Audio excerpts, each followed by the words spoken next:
Good morning. It's February 19th. This is To My Liberal Friends. Well, immigration was one of the top issues in the election last November. And after 4 years of the Joe Biden administration, the American public had become tired of watching millions of people cross the southern border. In past generations, the bulk of those crossing illegally were from Mexico.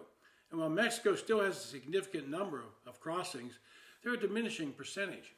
And it's hard to get real numbers because gotaways are never truly counted. And we do know that immigrants are traveling to Mexico and other Western Hemisphere nations to simply begin the trek to the southern border of the United States.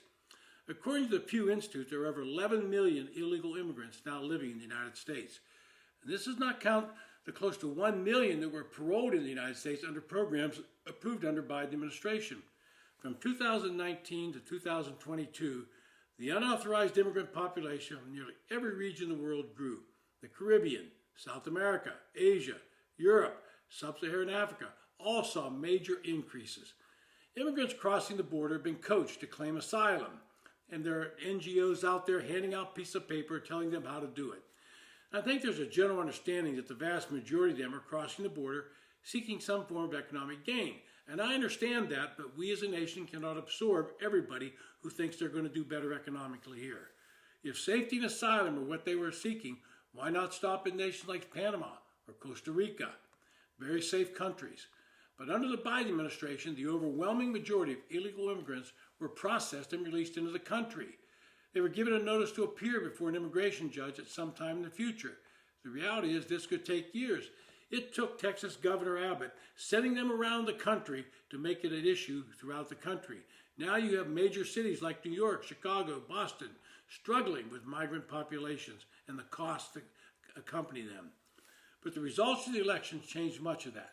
The number of immigrants crossing the border continues to decline. According to Border Patrol, they made approximately 29,000 arrests in January, down from 47,000 in December.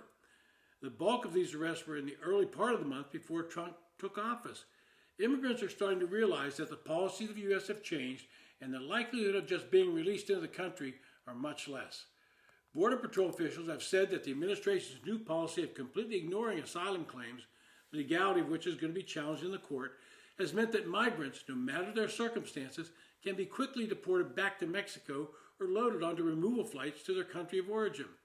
The administration has opened several new deportation avenues, including striking a deal with the Venezuelan government to return some of its citizens, mostly hardened criminals, and persuading countries like Panama and Costa Rica to at least temporarily take on migrants from third countries in the Middle East and Asia, which shows how many are coming through those countries. When Joe Biden entered office, there was a signal, whether intentional or not, that the policies of the Trump administration would be ended. Trump had instituted a stay in Mexico policy, and when that ended, the floodgates opened. Eventually, the Biden administration, despite telling us that the border was secure, started using a similar policy by barring immigrants who crossed the border from automatically claiming asylum. They had to do something because border crossings were hitting record highs, in 1 month topping 250,000. No longer could Alejandro Mayorkas, the Homeland Security, tell the American people with a straight face that everything was under control. They finally convinced Mexico to get involved once again and either arrest or break up large caravans headed for the U.S. The Trump administration has sent a new signal to the world that the border will be enforced. It has sent military troops to assist the Border Patrol. Texas once again allowed to place barriers in the Rio Grande River. The new administration has shut down the program known as CBP-1, where migrants were able to use an app and make appointments at legal crossings to ask for asylum. It's recognition that the vast majority will not legally qualify for asylum. And this has caused some problems in Mexico. With tens of thousands of migrants from other countries being stuck in Mexico, they're struggling with what to do with them, and Mexican citizens themselves are now telling their own government, find a solution that stops the flow from their southern border. In the end, migrants that are hell-bent on getting to the United States will ultimately find other ways. Already we see the cartels indicating they will use the northern border to smuggle people in.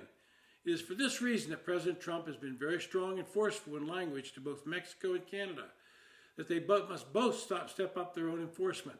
To date, we have seen both countries give strong indications they're going to cooperate and be more diligent.